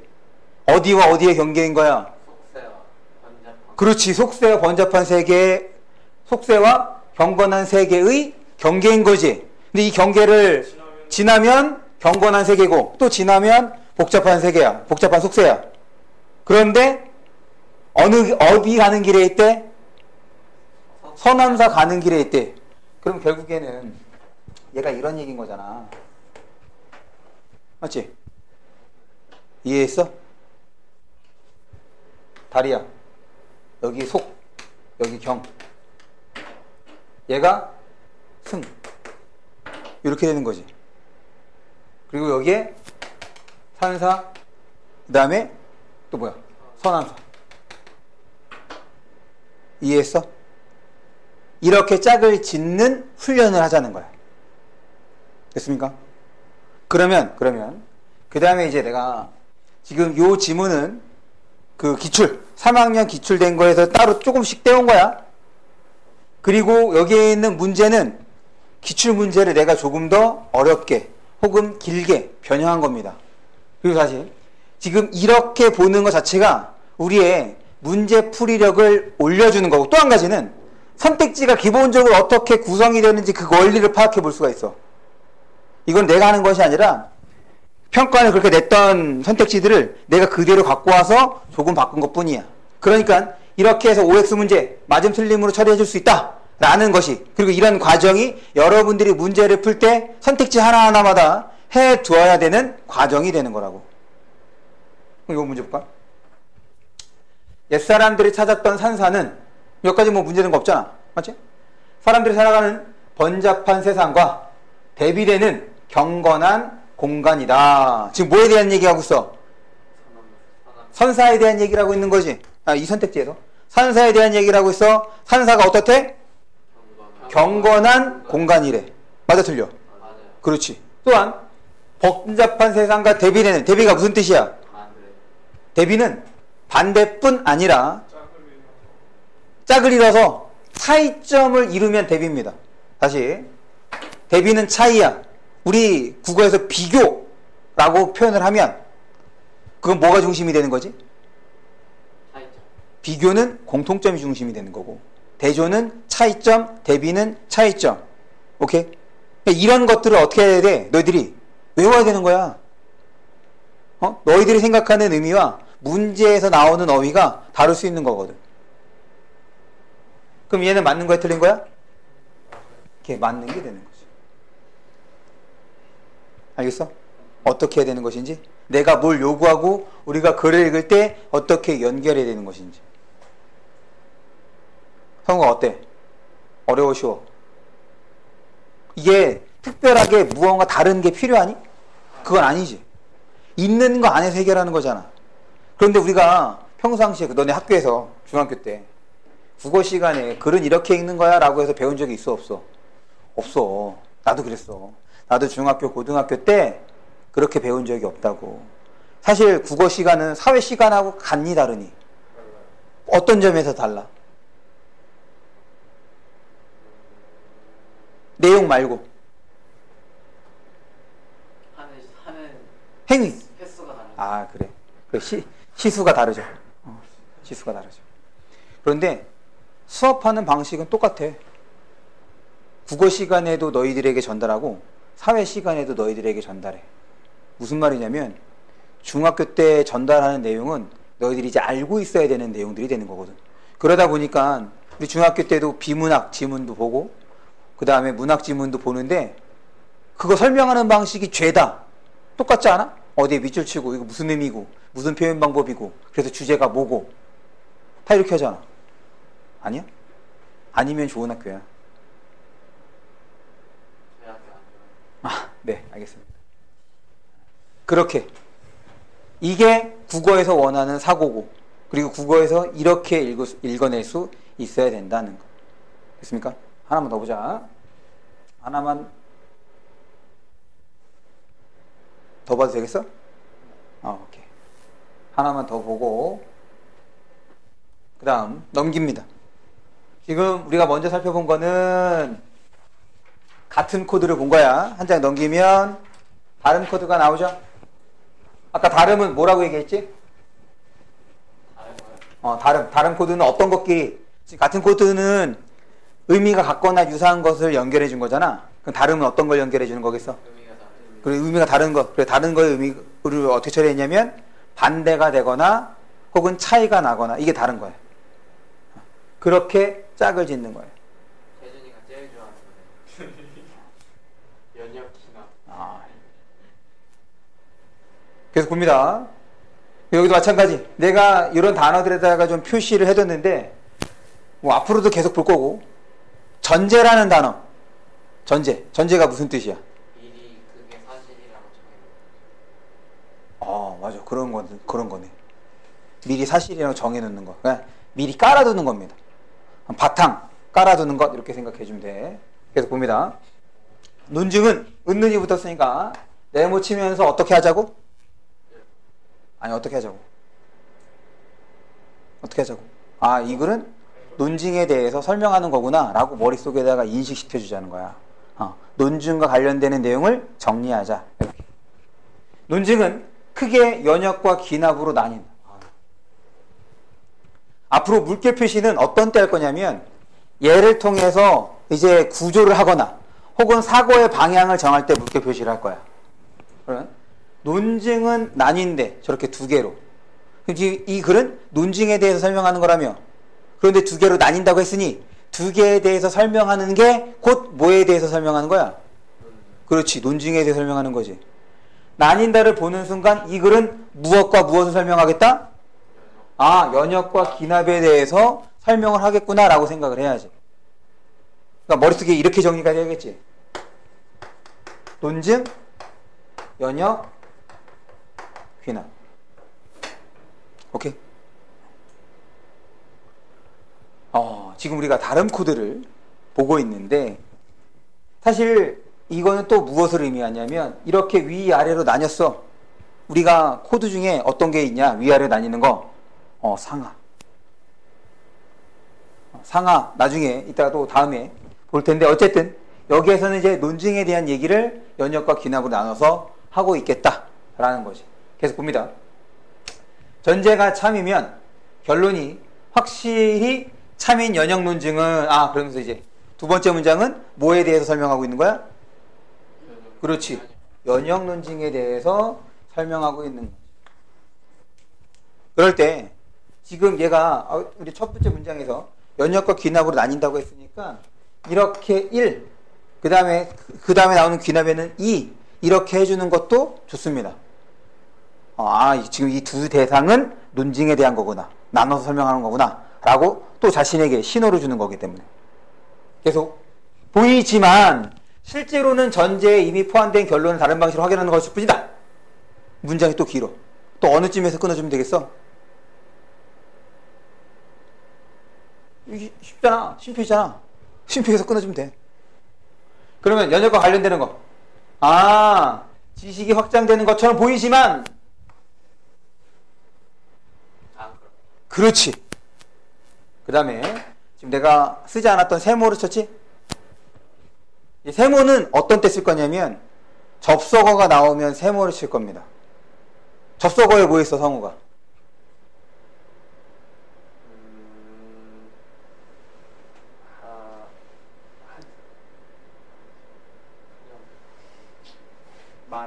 나, 고. 뭘 만나?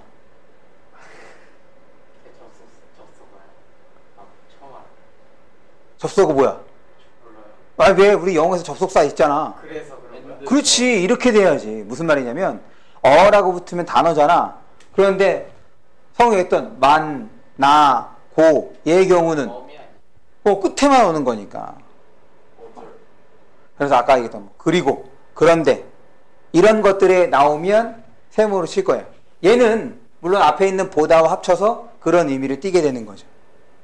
왜 여기다가 세모를 치면서 생각하냐? 봐봐. 이거 딱 보는 순간 현빈아 어땠어? 사실 뒤에 있는 내용 봐도 돼, 안 봐도 돼?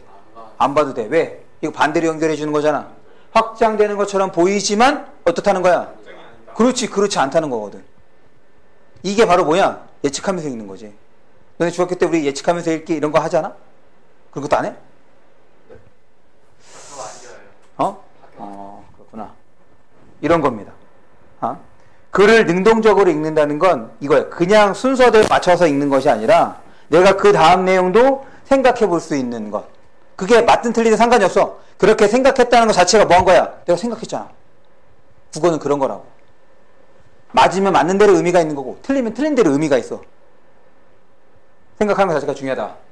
그 다음에 또 어디에다가 밑줄을 쳐야 될까? 논증과 연역과 관련돼서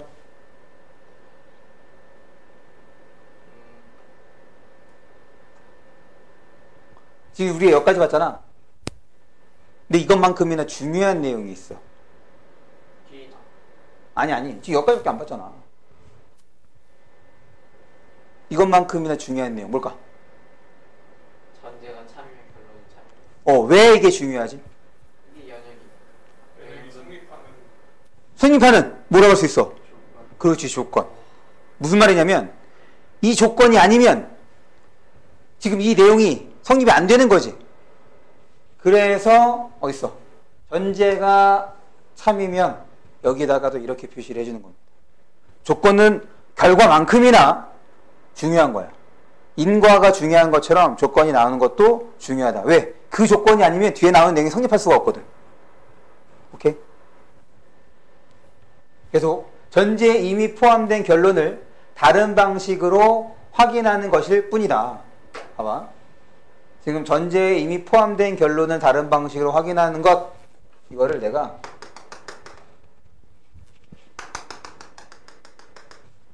이렇게 점선으로 표시를 했어. 이 점선으로 이 연역에 대해서 기억하는 것과 그 다음에 얘로 기억하는 것과 어떤 게 좀 더 쉽니? 얘로 기억하는 게 쉬워? 얘로 기억하는 게 쉬워? 앞에 있는 게 더 쉬운 거 아니야? 확장되는 것처럼 보이지만 확장되지 않는다. 그 얘기잖아. 지금 확장되지 않는다는 얘기가 어떻게 표현했어? 전제에 이미 포함된 결론을 다른 방식으로 확인하는 것. 있는 거 확인했다는 얘기인 거잖아. 사실 같은 내용인 거지. 그런데 우리 머릿속에는 어떤 게 더 처리하기가 수월해? 앞에 나오는 내용이. 그거라고. 어차피 같은 내용인 거 아니야. 따로 표시를 안 했습니다. 그래서 계속. 그 다음 반면이야. 반면은 또 어떤 때 쓰는 거야? 다를 때, 반대가 될 때. 그러면 여기서 이제 두 가지가 나온 거지. 일단 앞에서 뭐 얘기했어? 연역. 그럼 이제 뭐 나와야 돼? 귀납. 그렇지, 귀납이야. 그런데 이 귀납이 연역과 뭐라는 거야? 그렇지. 어떤 것과 지금 우리가 표시한 것들과 반대가 되겠지. 그래야지 이렇게 반면이라고 쓸 거 아니야. 오케이? 봅니다. 그래서 귀남 논증이나 전제들이 모두 참이라고 해도 전제들이 참이래. 결론이 확실히 참이 되는 것은 아니지만 어이고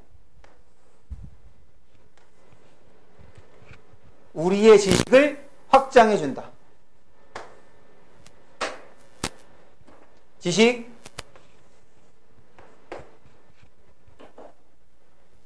얘는 어떤 거랑 연결이 될 수 있어? 저 전제가 참이면 결론이 그렇지. 참. 아까 이거지. 이 조건에 따라서 결론이 확실히 참. 이거 표시 안 했네. 얘랑 이렇게 되는 거지. 됐어? 이게 어떤 관계? 어떤 코드? 그 다름. 이렇게 해서 짝을 지어주는 거야. 봐봐. 그런데 짝을 지을 때 아까 어떻게 되는 거였어? 앞에 있는 거 다시 한번 확인하는 거라 그랬지. 지금은 이렇게 손으로 연결했지만 그냥 눈으로 이렇게 짚어줘도 되는 거야. 이거 보는 순간 맞아. 연역은 어땠어? 확장되는 게 아니었지. 이거 보는 순간 참이 되는 거 아닌데 연역은 결론이 확실히 참이었어. 그러면 앞에서 봐.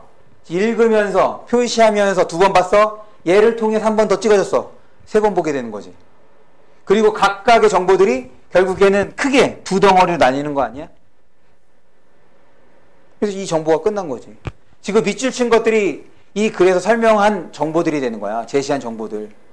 그거를 지금 이렇게 코드를 연결해서 몇 개의 덩어리로 나누는 거라고. 봐봐. 짧으니까 당연히 어렵지 않아. 그럼 자꾸 이렇게 의식적으로 연습을 해야 글이 길어질 때도 찾아낼 수가 있는 거라고. 오케이? 그럼 문제를 봅시다. 전제가 참일 경우 결론이 확실히 참이 되는 연역 논증은 맞아 틀려? 맞아요. 맞지? 지금 선택지를 볼 때 이렇게 끊어서 보는 거야. 문장을 끝까지 읽고 맞았다 틀렸다 생각하지 마시고 중간중간에 여기에 들어가는 정보들을 무조건 확인해 줄 거야. 계속 그 다음에 2번째 팁입니다. 3번째 팁이지?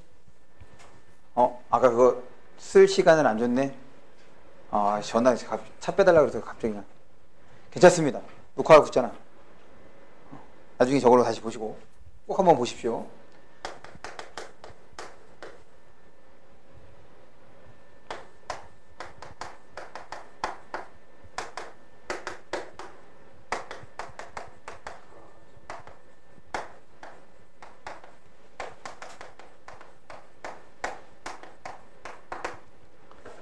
모모와 달리는 이게 가로를 묶어. 그래서 건너뜁니다. 무슨 말이냐? 연역 논증은 결론에서 지식의 확장이 일어난다. 이렇게 먼저 따져보는 거예요.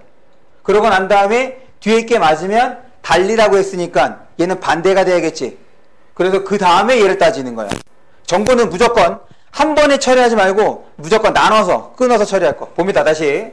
연역 논증 앞에 거 맞았어. 지식 확장이 일어난다. 맞아 틀려? 맞아요. 그렇지. 뭐라고? 괜찮아. 그럴 수 있죠. 그러니까 얘는 여기 있는 거 확인해 볼 필요가 있어? 없어? 없어. 그러니까 한 번에 2가지를 생각하는 게 아니야. 우린 다 나눠서 생각할 거다. 얘는 틀림으로 처리를 해주면 되지. 됐습니까? 잠깐 쉬자. 이거 정리하시고.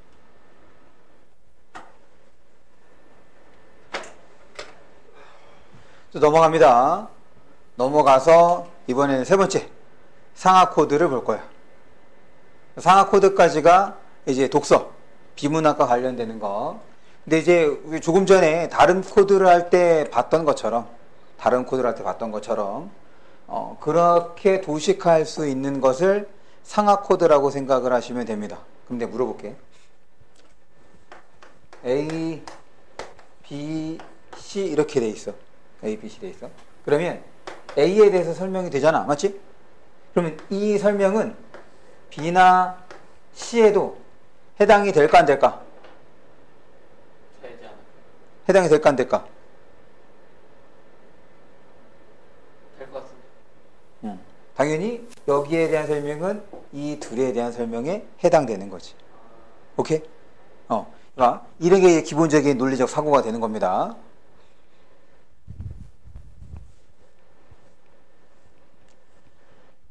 그 다음에 하나 더. 이렇게 상하관계가 되면 무조건 이게 있을 수밖에 없어. 같음과 다름이 있을 수밖에 없다. 왜 그러겠어? 일단 위에 있는 걸로 묶이지. 위에 있는 걸로 묶이는 거잖아. 그럼 위에 있는 걸로 묶인다는 얘기가 바로 이게 같음이 되는 거고. 그런데 같긴 하지만 다른 점도 있기 때문에 어떻게 됐어? 그렇지, 아래로 나뉘게 되는 거니까. 그래서 상하 코드를 보면 무조건 상하 코드를 보시면 공통점과 차이점입니다. 상하 코드는 무조건 공통점과 차이점. 아까 공통점 뭐라고 표현한다고? 국어에서? 공통점을 드러내는 방식? 비교. 차이점을 드러내는 방식? 대조. 이렇게. 오케이. 봅니다. 사람의 뼈에 붙어 있는 골격근은, 그래, 골격근에 대한 거야. 그런데 이 골격근은 어디에 있는 거래? 사람의 뼈에 있는 거래. 근데 뭐 이거는 어려운 거 아닌 거니까 굳이 표시 안 해도 되겠지? 골격근은 달리거나 피아노 연주 등과 같은 운동을 할 수 있게 해준다. 그 여기에서 어떤 게 키워드가 되겠어? 운동. 그렇지. 달리거나 피아노는 얘를 뭐 해주는 거야? 얘를 그렇지, 구체적으로 만들어주는 거지. 그러니까 이렇게 구체적인 거에다가는 굳이 표시 안 해도 됩니다. 그래서 여기다가는 골격근은 운동을 할 수 있게 해주는 거구나 라고 처리가 되는 거죠. 하나의 골격근은 수천 개 근섬유로 구성되어 있고, 구성된다는 얘기가 지금 결국에 골격근은 뭐로 이루어져 있다는 얘기니? 근섬유가 모여서 골격근이 된다는 얘기인 거지. 요 구성되어 있다라는 표현을 통해서 우리는 골격근 밑에 뭐가? 근섬유. 그렇지. 이렇게 머릿속에다가 넣어두는 거지. 됐어? 그러면 우린 근섬유를 통해서 운동할 수 있게 돼? 맞아, 틀려? 맞아요. 맞지? 여기에다가 설명은 여기에다 적용이 된다고 했으니까. 계속 봅니다. 그래서 지금 그 다음에는 골격근은 수천 개 근섬유. 하나의 근섬유는 또 근섬유네?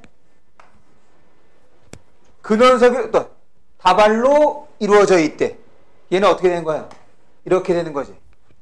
그러면 얘 밑에 그렇지, 이렇게 되는 거고. 그럴 때 여기에 또한 밑줄을 칠 수 있는 부분이 있긴 한데 어느 부분에다가 밑줄을 치면 될까? 여기까지 봤을 때 다발. 다발? 하나의 근섬유 다발. 다발은 결국에 이거 묶고 있는 거, 다발 묶고 있는 거잖아. 우리 꽃다발 할 때 그런 거니까.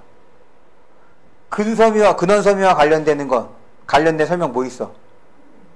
그렇지. 미세한. 미세한 거지. 그치? 그 다음에 또 각각의 근원섬유는 지금 또 뭐로 구성되어 있대? 미오신하고 액틴 필라멘트. 그러니까 얘는 다시 미오신과 액틴 필라멘트인데 우리가 미세한 애 밑줄을 쳤던 것처럼 또 뭐 할 수 있어? 그렇지. 굵은 가느다라. 그럴 때 얘가 어떻게 되는 거야? 맞지? 됐어? 맞아. 이렇게 처리 머릿속에 이 구조를 넣어주고 거기에 근원섬유에 해당하는 것을 간단하게 넣어주면 되겠지. 문제를 봅니다. 하나의 근섬유는 미오신과 액틴 필라멘트로 이루어져 있으며 맞아, 틀려? 맞아요. 맞지? 저 봐봐. 아이고, 저 이거 되게 중요해. 성욱이가 맞아 했나? 지금 이거 뺐지? 그러면 여기에서 위계를 벗어난 거야? 이거 지금 이 순서를 그대로 따른 거 아니야? 이것만 뺀 것 뿐이잖아. 그러면 당연히 얘가 얘를 구성하고 얘는 얘를 구성했대. 그럼 당연히 얘는 얘의 뭐가 되는 거야? 구성 요소가 되는 거잖아. 그럼 맞아, 틀려? 맞는 거거든. 오케이? 이런 게 논리적인 사고가 되는 거야. 이 근섬유들이 모여 근원섬유가 만들어진다. 맞아, 틀려? 틀려요. 그렇지. 뒤에 있게 틀린 거지.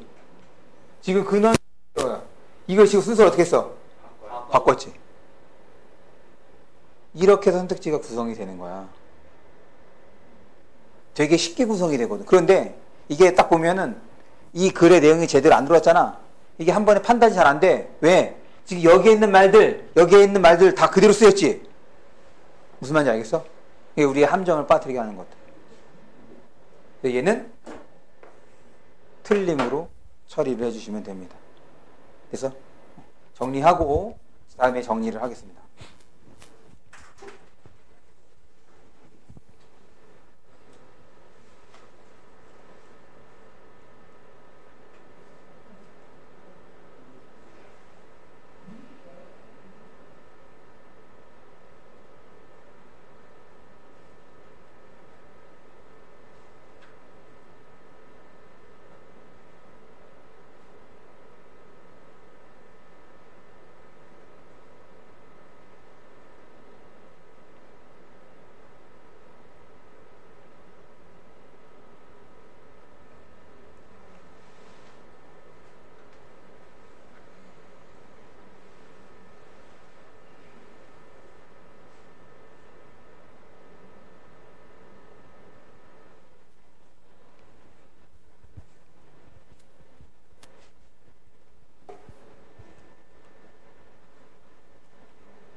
오늘 한 걸 정리합니다.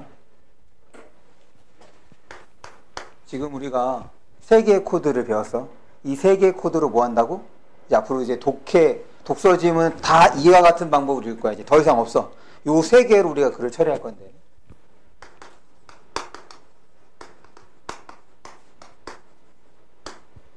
이 3개를 활용할 때, 이 3개를 할 때, 지금 독해 일반론에 따라서 여러분들이 해주시면 됩니다.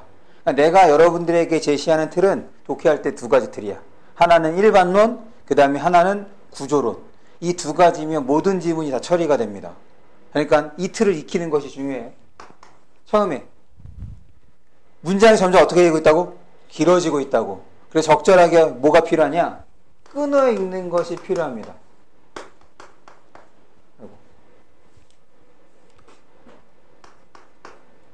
그럼 끊어 읽는 거의 기본은 주술관계 확인이겠지. 오케이? 주술관계를 확인하면서 끊어 읽어주시고, 그 다음에 2번째로 한 문장씩 끊어 읽고 난 다음에 뭐해? 표시하며 읽습니다. 그럴 때 지금 사용하는 도구들, 네모, 그 다음에 세모, 동그라미, 밑줄, 그 다음에 물결. 근데 물결은 아마 여러분들이 뭐 쓰진 않아도 될 것 같아요. 이건 내가 일부러 설명하기 위해서 이런 단어에서는 이런 사고, 이런 방향으로 글을 처리해주면 된다. 이거를 말하려고 한 거야. 우리 네모는 어떤 때 하기로 했지? 은는이 붙는 거. 은는, 그 다음에 하나 따옴표. 따옴표일 때 했죠? 그 다음에 이제 딱 보면 이게 설명 대상이구나 라는 것들이 있잖아. 설명 대상. 그런 것들에 네모를 쳐주시고, 그 다음에 세모는 어떤 때 쳤지? 접속어. 이 접속어는 그리고, 그런데 내가 주로 치는 것들에 먼저 이렇게 그러나, 하지만, 한편. 물론 이것 말고도 더 있지. 그런데 나는 주로 이런 것들에다가 해. 그러나와 하지만의 경우는 앞의 내용과 어떻게 되는 거야? 반대가 되는 거야. 그 다음에 한편. 이 한편은 뭐냐면 지금 설명했던 것과는 다른 무언가를 제시할 때 한편이라고 쓰는 거거든. 그래서 얘를 할 때는 이 앞에 있는 것들과 조금 사고하는 방식이 다릅니다. 이건 한편이 나오면 그때 설명해 줄게. 그 다음에 동그라미는 설명 안 했는데 앞으로 이제 보게 될 거야. 이 동그라미는 사람 이름이 나오면 동그라미를 칠 거고, 그 다음에 시대, 연도가 나오면 동그라미를 칩니다. 무슨 말이냐? 그 사람 자체에 대해서 설명하는 글은 없어. 그 사람의 작품, 그 사람의 사상 이런 거야. 그래서 동그라미를 치면 이게 그 사람만 나오는 것이 아니라 그와 관련된 다른 사람들이 나오거든. 그래서 동그라미로서 구분을 짓는 거다. 마찬가지 시대도 똑같아. 절대로 글에는 한 사람과 한 시대에 대해서 설명하지 않습니다. 왜? 쉬우니까요. 여러 가지를 설명해야 아이들에게 좀 다른 여러 가지 사고를 좀 요구할 수 있는 거지, 하나에 대해서만 설명하면 어렵지 않거든. 그러니까 동그라미 쳤다는 얘기는 동그라미 친 대상들이 또한 늘어날 수 있다는 것을 의미하기도 해. 그럴 때 표시를 하는 거고, 그 다음에 밑줄은 그 대상의 키워드, 특징으로 밑줄을 치는데, 또 한 가지는 위에서 언급되지 않은 것. 그러니까 바꿔 얘기하면 새로운 정보가 되겠지. 그러려면 뭐가 필요하겠어? 위에서 내가 어떤 부분에다가 밑줄을 쳤는지가 있어야지. 무슨 말인지 알겠어? 그렇게 해서 이제 뭐가 나오는 거냐? 세 번째, 연결함이 있는 거야. 그럼 뭐를 연결을 해? 바로 이렇게 밑줄 친, 노란 거로 밑줄 친 것들을 연결하는 거지. 그래서 연결함을 읽으려면 아까 전에 뭐가 필요하다고 했어? 뭐가 필요하다고? 연결하기 위해선 지금 연결을 위로 했어, 아래로 했어? 그렇지, 위로 했단 말이야. 그래서 앞부분에 대해서 어떡하라고? 앞부분을 잘 정리하는 것이 필요하다고. 앞부분을 잘 정리하는 거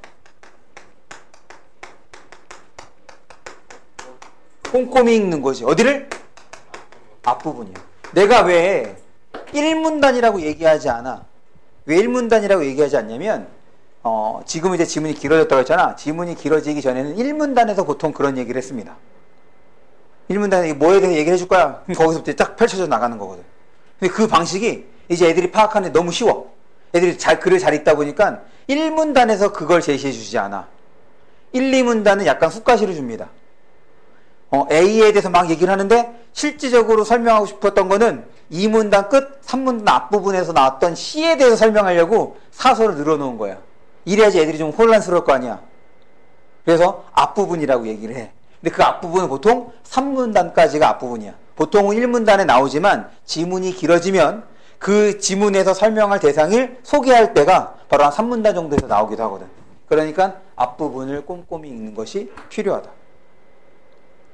내가 왜 이 단계를 쓰면서 다시 한번 얘기를 해주냐면, 여러분들이 항상 이제 국어 과제를 할 때나 혹은 국어 수업을 듣기 전에 여러분들이 먼저 생각해야 될 것이 얘네들이야. 그러니까 이걸 이제 어디다 쓰겠지?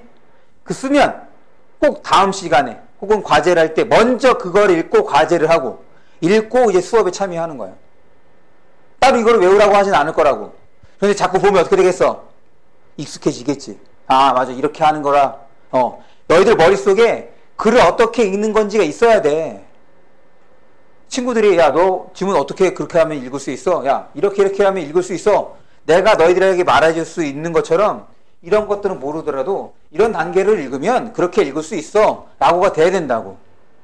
마찬가지 아니야? 수학 잘하는 애한테 뭔가 물어봤어. 야, 이 문제 어떻게 풀어? 아, 이 문제는 이렇게 푸는 거야. 이거 어떻게 읽어? 그냥 잘. 국어에도 방법이 있습니다.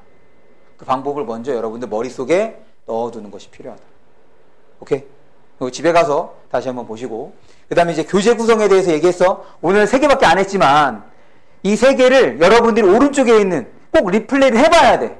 왜냐면 지금 내가 보여줬기 때문에 아, 그런 것 같아. 근데 막상 집에 가서 오른쪽에 있는 걸 해볼 때 생각보다 안 될 수 있어. 어디에다가 밑줄 쳐야지? 이런 거 있을 수 있다고. 그럴 때 오늘 여러분들이 필기한 게 일종의 모범 답안이 될 겁니다. 이게 뭐가 필요하냐면, 맞아요, 내가 공부를 했으니까 내 기억에 의존해서 밑줄을 쳐서는 안 돼. 무슨 말인지 알겠지? 이렇게, 맞아, 이런 방법이었지, 이렇게 밑줄을 치는 거였어. 그러고 난 다음에 왼쪽 거랑 비교가 돼야지. 어떤 부분에다가 밑줄이 빠져 있는지, 혹은 내가 불필요하게 또 밑줄을 쳤는지 이래야지 확인할 거 아니야. 기억에 의존해서 밑줄 치는 건 좋지 않습니다. 읽어서 밑줄을 쳐야지. 오늘 첫 시간이라 조금 설명할 것들이 많았고, 그 다음에 첫 시간이라 좀 천천히 설명을 했습니다.